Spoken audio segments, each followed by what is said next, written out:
Hello guys, welcome to my YouTube channel. I am Ashish Sachdev, CA finalist. आज का topic है testing of the internal control. Video start करने से पहले मैं आपको बता दूं कि अभी तक हम क्या क्या पढ़ चुके हैं। अभी तक हमने जो कंसेप्ट डिस्कस किए हैं पिछले वीडियोस में, उस वीडियोस का लिंक डिस्क्रिप्शन में। जो कंसेप्ट हमने डिस्कस किए थे पहले फर्स्ट 3 वीडियोस में, वो मैं आपको बता दूं। फर्स्ट टॉपिक था ऑडिट रिस्क, सेकंड टॉपिक था मटेरियलिटी, थर्ड टॉपिक था understanding the entity and its environment, fourth topic था इंटरनल कंट्रोल, फिफ्थ टॉपिक था risk that require the special audit consideration, और सिक्स्थ टॉपिक था evaluation of the internal control. आज का topic है testing of the internal control. Internal control को test क्यों किया जाता है? देखो, methods for the evaluation of the internal control हमने देखा था। कौन से मेथड थे? नैरेटिव रिकॉर्ड था, चेकलिस्ट, इंटरनल कंट्रोल क्वेश्चनर और फोर्थ था फ्लो चार्ट। ये 4 कंसेप्ट को देखकर ऑडिटर ने क्या इवेल्यूशन किया इंटरनल कंट्रोल का। मैनेजमेंट क्या करती है? ऑडिटर ने पहले क्वेश्चन किया कि भाई आपके कंट्रोल्स कौन से मुझे बताओ, कैसे? Methods for evaluation of the internal control. तो मैनेजमेंट ने वो क्या उस कंट्रोल्स के बारे में ऑडिटर को बताया कि हमारे जो प्रोडक्शन डिपार्टमेंट है, सेल्स डिपार्टमेंट है, फाइनेंस डिपार्टमेंट है, परचेज डिपार्टमेंट में, तो इसमें इतने कंट्रोल्स हैं और ऐसे ऑपरेट हो रहे हैं। ऐसा मैनेजमेंट ने ऑडिटर को बताया। पहले ऑडिटर ने ये क्वेश्चन है, इंटरनल कंट्रोल क्वेश्चन है, चेकलिस्ट, ये फ्लो चार्ट, ये नैरेटिव रिकॉर्ड्स, ये सब लगा के। नैरेटिव रिकॉर्ड्स तो फर्दर ऑडिट प्रोसीजर का पार्ट है, लेकिन ये जो 3 कंसेप्ट हैं, चेकलिस्ट, इंटरनल कंट्रोल क्वेश्चनर और फ्लो चार्ट, इससे ऑडिटर को पता चल जाता है कि भाई मैनेजमेंट के कंट्रोल्स कैसे ऑपरेट हो रहे हैं ऑर्गेनाइजेशन में। मैनेजमेंट ने तो ऑडिटर को बता दिया कि कंट्रोल्स कैसे ऑपरेट हो रहे हैं, लेकिन वाकई में ऐसे कंट्रोल्स ऑपरेट हो रहे हैं या नहीं हो रहे हैं ऑर्गेनाइजेशन में, वाकई ऐसे कंट्रोल्स ऑर्गेनाइजेशन में मौजूद है या नहीं है, वो देखने के लिए ऑडिटर क्या करेगा? Test of the internal control. जैसे रिस्क असेसमेंट प्रोसीजर्स हैं, understanding the entity and its environment, internal control का देखना, और ये सब क्या है? ये है रिस्क असेसमेंट प्रोसीजर। लेकिन ऑडिटर ऑर्गेनाइजेशन में जाएगा, कंट्रोल्स को देखेगा, वाकई जो मैनेजमेंट बोल रही है ऑर्गेनाइजेशन में इतने सारे कंट्रोल्स हैं, तो वाकई में ये एक्चुअली में ये कंट्रोल्स ऑर्गेनाइजेशन परफॉर्म कर रहे हैं थ्रू आउट द ईयर या थ्रू आउट द जो ऑडिट पीरियड है वहाँ पे परफॉर्म हो रहे हैं या नहीं कंट्रोल में थ्रू आउट द पीरियड में। तो वो देखने की जिम्मेदारी किसकी है? Testing of the internal control करने की जिम्मेदारी किसकी है? ऑडिटर की। ठीक है, ये कंट्रोल्स को क्यों टेस्ट किया जाता है? मैं आपको सबसे पहले एग्जाम्पल बता दूँ कि भाई इंटरनल कंट्रोल अगर मैनेजमेंट बोला है, मैनेजमेंट ने ये बोला कि भाई कि हमारे यहाँ पे अकाउंट्स डिपार्टमेंट में ऐसे कंट्रोल्स हैं। देखो, पहले क्या होता है? प्रोडक्शन मैनेजर जो प्रोडक्शन डिपार्टमेंट का हेड है, ठीक है, तो प्रोडक्शन डिपार्टमेंट हेड है, तो उसने देखा कि भाई जो मशीनरी है, मशीनरी का रेगुलर रिपेयर एंड मेंटेनेंस चाहिए, तो मशीनरी का रेगुलर रिपेयर एंड मेंटेनेंस के लिए पैसा चाहिए, तो वो मनी कहाँ से आएगा? वो आएगा अकाउंट्स डिपार्टमेंट से। तो प्रोडक्शन मैनेजर ने क्या बोला एम्प्लॉय को कि तुम कैशियर के पास जाओ और जो repair and maintenance regular repair and maintenance करवाना है मशीनरी का, उसके लिए पैसे लेके आओ। तो एम्प्लॉय कैशियर के पास गया रिपेयर एंड मेंटेनेंस के लिए पैसे लेने के लिए, लेकिन कैशियर ऐसे ही एम्प्लॉय को पैसे दे देगा? नहीं देगा। ऐसे ही वो मनी ट्रांसफ़र कर देगा एम्प्लॉय को कि जाओ तुम पेटी कैश वाउचर में साइन कर दो और तुम जाओ, और ये रहा तुम्हारा रिपेयर एंड मेंटेनेंस का जो 20,000 30,000 जो भी एक्सपेंस लिया है, ठीक है, अमाउंट। कैशियर एम्प्लॉय को ऐसे अमाउंट नहीं दे देगा। उसके पहले क्या होता है? Head of accounts department cashier को ऑथराइज करेगा कि भाई मैं as a head of the accounts department में कैशियर को कैसे ऑथराइज करूँगा? मैंने प्रोडक्शन डिपार्टमेंट का जो हेड है उससे मैंने कंफर्म किया कि वाकई में ऐसा रिपेयर एंड मेंटेनेंस हो रहा है मशीनरी का, कितने अमाउंट का हो रहा है और कब हो रहा है, पैसे कब चाहिए। तो मैंने as a head of the accounts department मैंने प्रोडक्शन मैनेजर से, head of the production department से मैंने कंफर्म किया कि एक्चुअली में ये एक्सपेंस हो रहा है, इसलिए मैंने कैशियर को ऑथराइज किया कि तुम एम्प्लॉय जो आ रहा है प्रोडक्शन डिपार्टमेंट से उसको तुम पैसे दे दो। ठीक है, तो क्यों ऐसा ऑथराइजेशन क्यों करने की ज़रूरत है? अगर ऑथराइजेशन नहीं होता तो कैशियर ऐसे ही एम्प्लॉय को पेटी कैश वाउचर्स में साइन करवा के पैसे देते था, और हो सकता है जो रिपेयर एंड मेंटेनेंस सर्विस देने वाला बंदा है वो फ्रॉडुलेंट प्रैक्टिसेस में शामिल हो, क्योंकि कैशियर एम्प्लॉय और थर्ड पर्सन जो रिपेयर एंड मेंटेनेंस करने वाला है वो तीनों मिलके बिल ज़्यादा अमाउंट का इशू कर दें। सर्विसेज रिपेयर एंड मेंटेनेंस जो हो रही है वो 20,000 की हो रही है, लेकिन बिल जो इशू किया जा रहा है थर्ड पर्सन से, जो रिपेयर एंड मेंटेनेंस करने वाला बंदा है, वो 30,000 का बिल इशू हो रहा है। तो एंट्रीज कितने का पास होगा? ठीक है। 30,000 रुपये की पहले ऑर्गेनाइजेशन में से कैश बॉक्स में से 30,000 रुपये जाएंगे, एंट्रीज 30,000 की पास होगी, एक्सपेंसेस फाइनेंशियल स्टेटमेंट में कितने दिखाई देंगे 30,000 रुपये, मतलब कंपनी को दिखाई दे रहा है कि भाई दिखाया जा रहा है कि भाई 30,000 का एक्सपेंस हो रहा है, लेकिन एक्चुअली में एक्सपेंसेस का जो मार्केट वैल्यू है वो 20,000 रुपये, 10,000 का फ्रॉड किया है। फ्रॉडुलेंट प्रैक्टिसेस किसने किया? कैशियर, एम्प्लॉय और रिपेयर एंड मेंटेनेंस सर्विस करने वाले बने। इसलिए ऑर्गेनाइजेशन का इंटरनल कंट्रोल सिस्टम प्रॉपर होना चाहिए। क्यों प्रॉपर होना चाहिए? To safeguard the asset of the organisation. अभी कैश है, कैश अगर फ्रॉडुलेंट प्रैक्टिसेस करके एक्सपेंसेस ज़्यादा दिखा के, ठीक है, 20,000 का एक्सपेंसेस जहाँ पे होता है वहाँ 30,000 दिखा के 10,000 रुपये का फ्रॉड करके जो कैश बॉक्स में से पैसा चोरी करके वो दिखा दे, तो ये क्या हुआ? प्रॉपर इंटरनल कंट्रोल सिस्टम नहीं है। तो अगर प्रॉपर इंटरनल कंट्रोल सिस्टम क्यों होना चाहिए? To safeguard the asset of the organisation, to safeguard the cash of the organisation, to safeguard the other assets of the organisation and to achieve the financial reporting objectives. Financial reporting objective मतलब to देखना कि financial statements are accurate और reliable, accurate and reliable, ठीक है। ये एक financial reporting objective है, to financial statements are accurate and reliable. अगर यहाँ पे ऑथराइजेशन नहीं दिया होता, प्रोडक्शन डिपार्टमेंट ने देखा नहीं होता, या तो अकाउंट्स डिपार्टमेंट ने ऑथराइजेशन नहीं दिया होता, कंफर्मेशन नहीं लिया होता, तो हो सकता है जो कैशियर, एम्प्लॉय और जो थर्ड पर्सन है रिपेयर एंड मेंटेनेंस सर्विसेज दे रहा है, वो तीनों मिलकर फ्रॉडुलेंट प्रैक्टिसेस करें, ठीक है। एक्सपेंसेस ज़्यादा अमाउंट का रिकॉर्ड कर ले और जो डिफरेंस अमाउंट है वो अपने पॉकेट में डाल दे, कैश का चोरी कर ले। तो इसलिए क्या हो सकता है? फाइनेंशियल स्टेटमेंट में जो एक्सपेंसेस दिखाई दे रहा है वो गलत तरीके से दिखाई दे रहा है। तो ये फाइनेंशियल रिपोर्टिंग का ऑब्जेक्टिव क्या है? फाइनेंशियल स्टेटमेंट एक्यूरेट और रिलायबल होना चाहिए, वो अचीव नहीं हो पा रहा है। लेकिन प्रॉपर इंटरनल कंट्रोल सिस्टम होगा तो सेफगार्ड करेगा क्या? Asset of the organisation and achieve the financial reporting objectives. देखो, after assimilating the internal control system the auditor needs to examine whether and how far the same is actually in operation. देखो, management ने तो auditor को बोल दिया कि यही हमारे कंट्रोल्स हैं, यही इंटरनल कंट्रोल्स ऑर्गेनाइजेशन में ऑपरेट हो रहे हैं, लेकिन एक्चुअली में ये सारे कंट्रोल्स एक्चुअली में ऑपरेशन में है कि नहीं है, उसके लिए ऑडिटर को क्या करना पड़ेगा? एग्जामिन करना पड़ेगा, टेस्ट करना पड़ेगा of the internal control whether they are actually in the operation. For this he resorts to actual testing of the system in operation. This he does on the selective basis. He can plan the testing in such a manner that all the important areas are covered in a period for the period of 3 years. ठीक है, for the period of 3 years। देखो, controls देखो, अगर मैं audit कर रहा हूँ financial year 22-23 का, तो 22-23 में क्या ये कंट्रोल्स प्रॉपरली ऑपरेट हो रहे हैं या नहीं हो रहे हैं, वो मुझे देखने की मेरी जिम्मेदारी है, ठीक है, इन द ऑडिट पीरियड, ठीक है। उससे पहले कंट्रोल्स ऑपरेट में है कि नहीं है, वो दूसरे ऑडिटर की जिम्मेदारी है। लेकिन अगर मैं प्रीवियस फाइनेंशियल ईयर का ऑडिट नहीं कर रहा हूँ तो वो जो ऑडिट करा है उसकी जिम्मेदारी। लेकिन अगर मैं फाइनेंशियल ईयर 22-23 का 23-24 जिस भी फाइनेंशियल ईयर का मैं ऑडिट कर रहा हूँ, तो उसके कंट्रोल्स प्रॉपर है कि नहीं है, वो जिम्मेदारी देखने की कौन सी है? ऑडिटर की। देखो, पहले बता दूँ, ये टेस्ट ऑफ कंट्रोल्स है। टेस्ट ऑफ कंट्रोल्स किस प्रोसीजर में कवर होगा? फर्दर ऑडिट प्रोसीजर में। पहले हम रिस्क असेसमेंट प्रोसीजर लगाएंगे, अंडरस्टैंड करेंगे एंटिटी, उसके एनवायरनमेंट को, इंटरनल कंट्रोल को, ठीक है। उसके बाद मुझे पता चलेगा रिस्क ऑफ मटेरियल स्टेटमेंट क्या है, ठीक है। उसके बेस पे मैं अपनी फर्दर ऑडिट प्रोसीजर डिजाइन करूंगा, जिसमें फर्दर ऑडिट प्रोसीजर में क्या कवर किया जाता है? Test of controls and substantive audit procedures including analytical procedures. Test of controls are perform to obtain the audit evidence about the effectiveness of the design of the accounting and internal control system and operation of the internal control throughout the period. देखो, test of controls हम क्यों करते हैं? To obtain the audit evidence about the effectiveness of the design of the accounting and internal control system, ठीक है। Design of the accounting and internal control system. Organisation ने auditor को बता दिया कि ये सारे कंट्रोल्स हैं, अकाउंटिंग और अदर इंटरनल कंट्रोल सिस्टम ऐसे ऑर्गेनाइजेशन परफॉर्म हो रहा है, लेकिन एक्चुअली में हो रहा है कि नहीं हो रहा है, वो देखने की जिम्मेदारी ऑडिटर की है, ठीक है। वो देखेगा ऑडिटर, उसको ऑडिट एविडेंस मिलेगा कि whether there are design and the operation of the internal control system in the organisation. जो मैनेजमेंट बोला कि ऐसा डिज़ाइन है, ऐसा हमारा अकाउंटिंग और इंटरनल कंट्रोल सिस्टम है, वैसे एक्चुअली में परफॉर्म हो रहा है और परफॉर्म हो रहा है थ्रू आउट द पीरियड, वो देखने की जिम्मेदारी ऑडिटर की है। Test of controls includes the test of elements of the control environment where the strengths in the control environment are used by the auditor to reduce the control risks। अभी ये क्या बोला है? देखो, test of the elements of the control environment.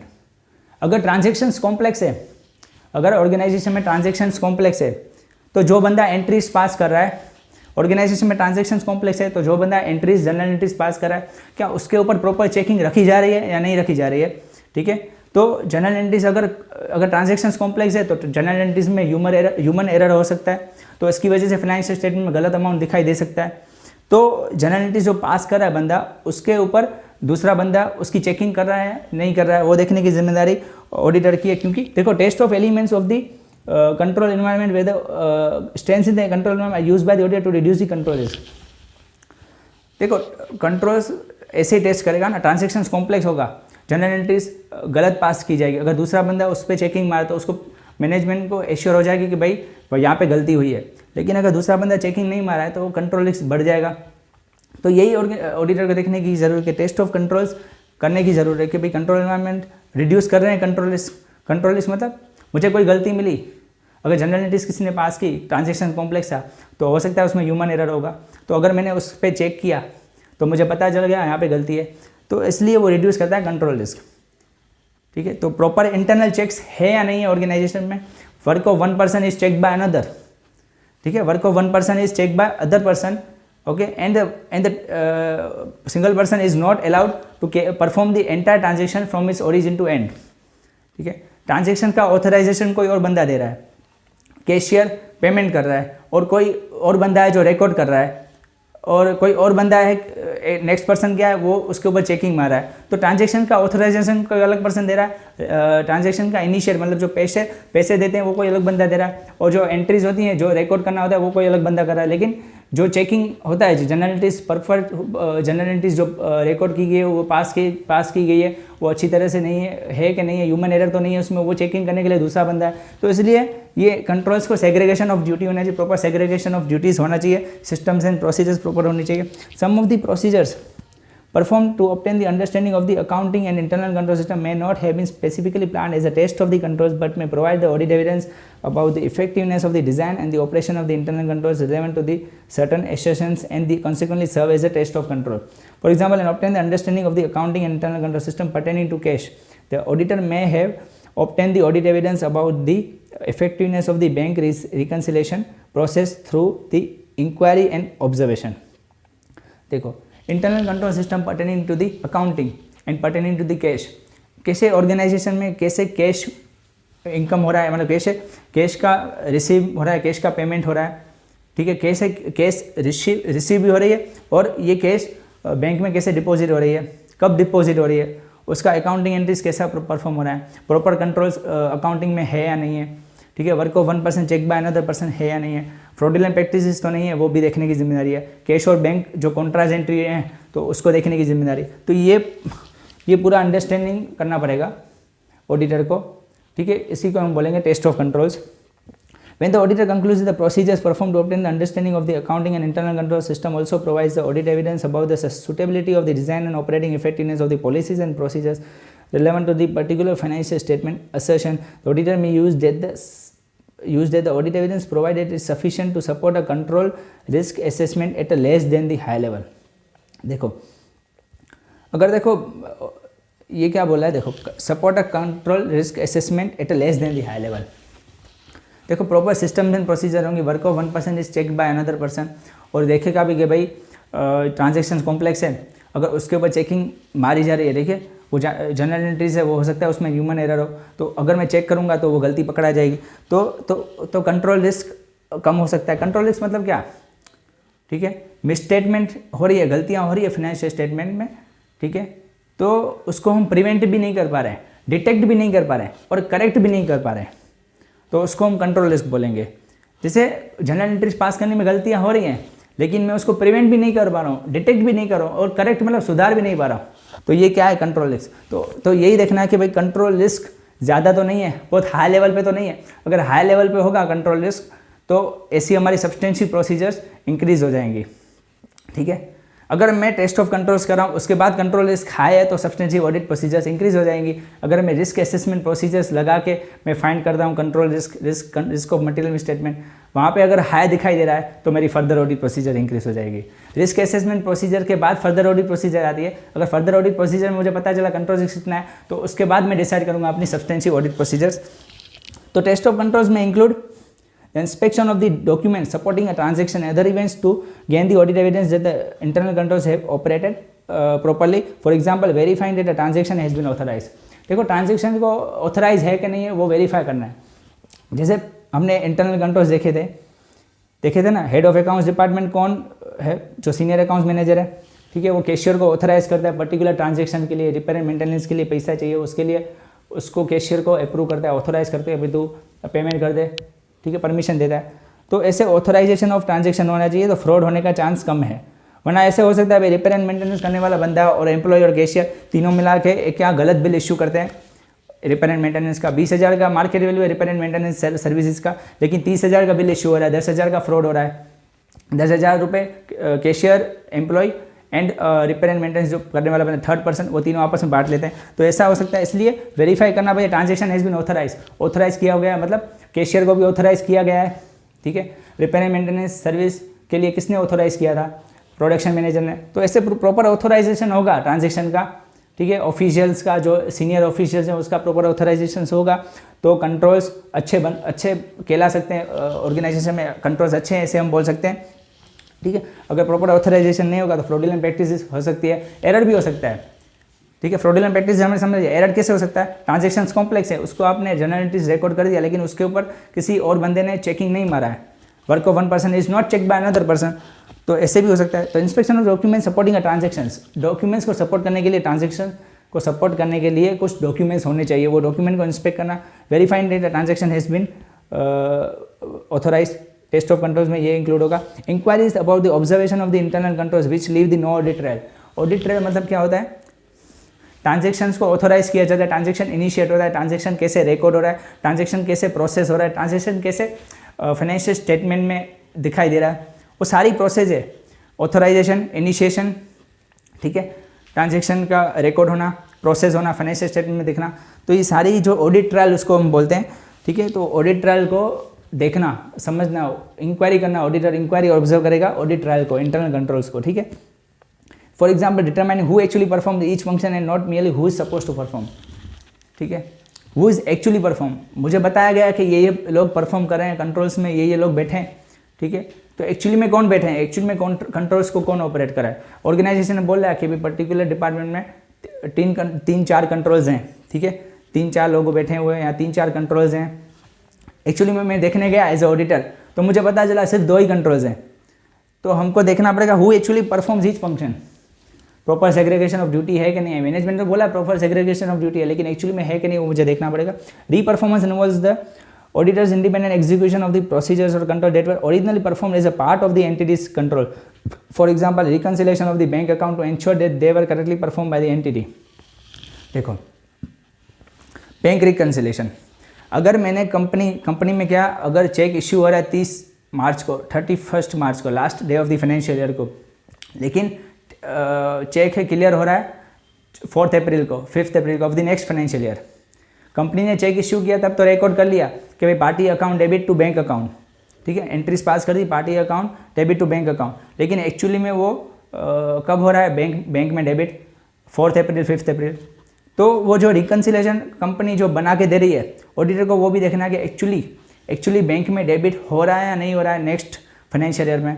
तो bank statement हमको लेने पड़ेंगे, बैंक रिकंसिलेशन जो एंटिटी ने करके दिया है वो हमको देखना पड़ेगा अच्छी तरह से, ठीक है। तो रीपरफॉर्मेंस, ऑडिटर रीपरफॉर्मेंस कर रहा है, जो एंटिटी ने बैंक रिकंसिलेशन बना के दिया है उसके ऊपर ऑडिटर रीपरफॉर्मेंस कर रहा है, ठीक है। Testing of the internal control operating on the specific computerise applications और the overall information technology function, for example access और प्रोग्राम चेंज कंट्रोल्स।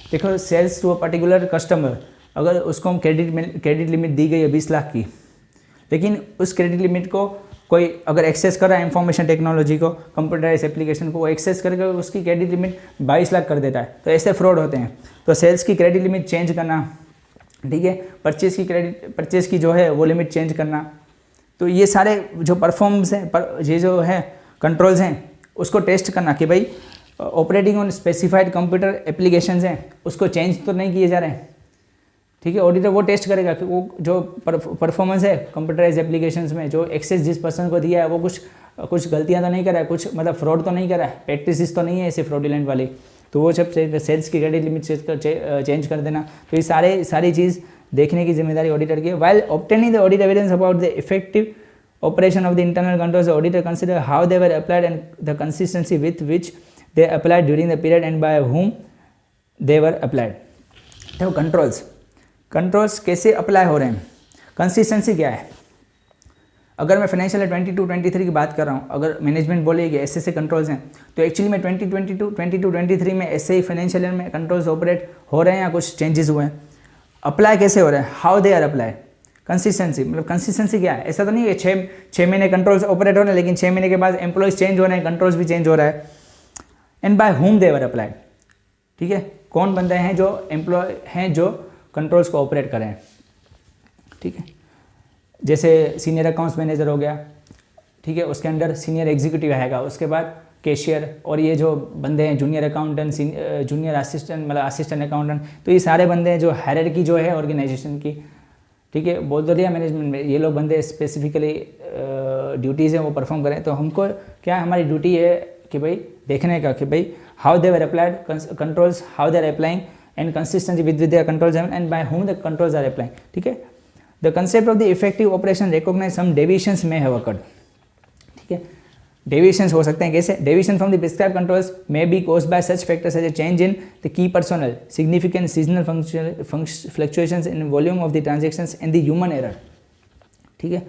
क्या बोल रहा है कि भाई कंट्रोल्स अगर फाइनेंशियल 22-23 में तो 30 सितंबर 2022 तक तो कंट्रोल्स बराबर थे, लेकिन 1 अक्टूबर 2022 से लेकर 31 मार्च 2023 वहाँ पर क्या कंट्रोल्स चेंज हो रहे हैं, वहाँ पे एम्प्लॉयज़ चेंज हो रहे हैं, ठीक है। तो डेविएशंस कौन से हैं? तो वो अगर डेविएशंस हैं तो उसके बाद से वो कंट्रोल्स कैसे परफॉर्म हो रहे हैं वो देखने की जिम्मेदारी ऑडिटर की। ह्यूमन एरर तो नहीं, अगर पहले पर्टिकुलर ट्रांजेक्शन्स को रिकॉर्ड करने के लिए पर्टिकुलर जो फाइनेंशियल स्टेटमेंट में आइटम्स दिख रहा है तो उसका प्रोसेस हमने चेक किया, तो भाई पहले जनरल एंट्रीज पास होती है, उसके बाद जो दूसरा बंदा है वो जनरल एंट्रीज को चेक करता है। लेकिन 30 सितंबर के बाद जो जनरल एंट्रीज चेक करने वाला बंदा था वो तो निकल गया, ठीक है। 30 सितंबर तक जनरल एंट्रीज को चेक किया जा रहा था, लेकिन 1 अक्टूबर 2022 से जनरल एंट्रीज को चेक नहीं किया जा रहा क्योंकि वो बंदा निकल गया जो जनरल एंट्रीज चेक कर रहा था। तो इसकी वजह से क्या कंट्रोल्स पे असर हो रहा है, ठीक है। वो देखने की जिम्मेदारी ऑडिटर की है कि कैसे अगर कंट्रोल जनरल एंट्रीज को अगर चेक करने वाला बंदा है वो निकल गया तो फिर कंट्रोल रिस्क बढ़ जाएगा। तो मेरी सब्सटेंशियल ऑडिट प्रोसीजर्स कैसी होगी, ठीक है। जो बंदा चेकिंग कर रहा है जनरल एंट्रीज को वो निकल गया तो कंट्रोल रिस्क ज़्यादा हो जाएगा, गलतियाँ होने की चांसेस है फाइनेंशियल स्टेटमेंट में। तो एज ए ऑडिटर मेरी जिम्मेदारी क्या है, ठीक है। कंट्रोल रिस्क बढ़ जाएगा तो मेरी सब्सटेंशियल ऑडिट प्रोसीजर्स भी बढ़ जाएंगी, ठीक है। ह्यूमन एरर ज़्यादा हो जाएगा। When deviations are detected the auditor make the specific inquiries regarding this matters particular timing of staff change, ठीक है। इंक्वायरी करेगा स्टाफ का टाइमिंग है वो कब चेंज हो गया, मतलब स्टाफ चेंज हो गया उसका टाइमिंग क्या है। स्टाफ चेंज 1 अक्टूबर से हुआ था, मैंने आपको एग्जाम्पल दिया, तो स्टाफ चेंज होने का टाइम क्या है वो इंक्वायरी करेगा in the key and control function. The auditor then assures that the test of controls appropriately cover such a period of change और फ्लक्चुएशंस। अगर बोला है कि 1 अक्टूबर से स्टाफ चेंज हुआ है तो वाकई में 1 अक्टूबर से 31 मार्च तक अलग स्टाफ है, वो देखना भी इंश्योर करे वो ऑडिटर, उसकी रिस्पॉन्सिबिलिटी है। Based on the results of the test of controls the auditor should evaluate whether the internal controls are designed and operated as contemplated in the preliminary assessment of the control risk. The evaluation of the revision may result in the auditor concluding that the assessed level of the control risk needs to be revised. In such a case, the auditor would modify the nature, timing and extent of the planned further substantive procedures. देखो हमने जो controls जो risk है, control का risk है, वो हमने कब एसेस किया था? रिस्क असेसमेंट प्रोसीजर लगा के, ठीक है। मुझे पता चला रिस्क ऑफ मटेरियल मिसस्टेटमेंट क्या है, कि रिस्क ऑफ मटेरियल मिसस्टेटमेंट क्या आता है? Internal inherent risk and control risk. Inherent risk into control risk is equal to risk of material misstatement. अभी जो कंट्रोल रिस्क मैंने आइडेंटिफाई किए थे रिस्क असेसमेंट प्रोसीजर्स में, उसके बेस पे मैंने क्या डिसाइड किया फर्दर ऑडिट प्रोसीजर्स क्या होंगी, जैसे टेस्ट ऑफ कंट्रोल्स क्या होंगे और सब्सटेंशियल प्रोसीजर्स क्या होंगी, ठीक है। तो कंट्रोल रिस्क जो मैंने रिस्क असेसमेंट प्रोसीजर में जो डिसाइड किया था वही सेम कंट्रोल रिस्क है अगर मैं फर्दर ऑडिट प्रोसीजर्स डिसाइड कर रहा हूँ, ठीक है, टेस्ट ऑफ कंट्रोल्स कर रहा हूँ, तो क्या वही same to same risk control risk है, मतलब कंट्रोल रिस्क चेंज ही नहीं हुआ है तो मेरी सब्सटेंशियल प्रोसीजर सेम ही रहेंगी। लेकिन अगर मैं टेस्ट ऑफ कंट्रोल्स कर रहा हूँ तो मुझे पता चला जो कंट्रोल रिस्क मैंने रिस्क असेसमेंट प्रोसीजर्स में फाइंड किए थे अभी कंट्रोल रिस्क चेंज हो रहा है क्योंकि स्टाफ चेंज हो गया, स्टाफ कम हो गया तो मेरा कंट्रोल रिस्क बढ़ रहा है अभी, ठीक है, इंक्रीज़ हो रहा है। अगर कंट्रोल रिस्क इंक्रीज़ हो रहा है तो मुझे सब्सटेंशियल प्रोसीजर्स भी मॉडिफाई करनी पड़ेंगी। क्यों? क्योंकि जो मैंने कंट्रोल रिस्क असेसमेंट प्रोसीजर्स में फाइंड किए थे, अभी टेस्ट ऑफ कंट्रोल्स में वो कंट्रोल रिस्क नहीं रहे, बदल चुके हैं, चेंज हो चुका है, स्टाफ चेंज हो चुका है, कंट्रोल रिस्क भी चेंज हो चुका है। तो मुझे सब्सटेंशियल ऑडिट प्रोसीजर्स चेंज करनी पड़ेगी। ठीक है, तो auditor would modify the nature time and extent of the plan substantial procedure. क्या ऑडिटर को रिक्वायर है to modify the nature time extent of the substantial procedures before the conclusion of the audit based on the results of the substantive procedures and other audit evidence obtained by the auditor. The auditor should consider whether the assessment of the control risk is confirm. मतलब पहले तो मैंने देखा example दिया based on the test of controls, कैसे मुझे control risk change हो रहा है, कैसे मैं अपनी सब्सटेंशियल ऑडिट प्रोसीजर चेंज कर रहा हूँ। लेकिन अगर control risk test of controls किया तो कंट्रोल रिस्क बराबर है, कंट्रोल रिस्क ओके, लेकिन मेरा फर्दर ऑडिट प्रोसीजर के दो पार्ट है, टेस्ट ऑफ कंट्रोल्स और सब्सटेंशियल। टेस्ट ऑफ कंट्रोल्स किया तब कंट्रोल रिस्क ओके है, जो रिस्क असेसमेंट प्रोसीजर्स में था वही है। लेकिन अगर मैं सब्सटेंशियल ऑडिट प्रोसीजर्स करने जा रहा हूँ तो कंट्रोल रिस्क चेंज हो रहे हैं।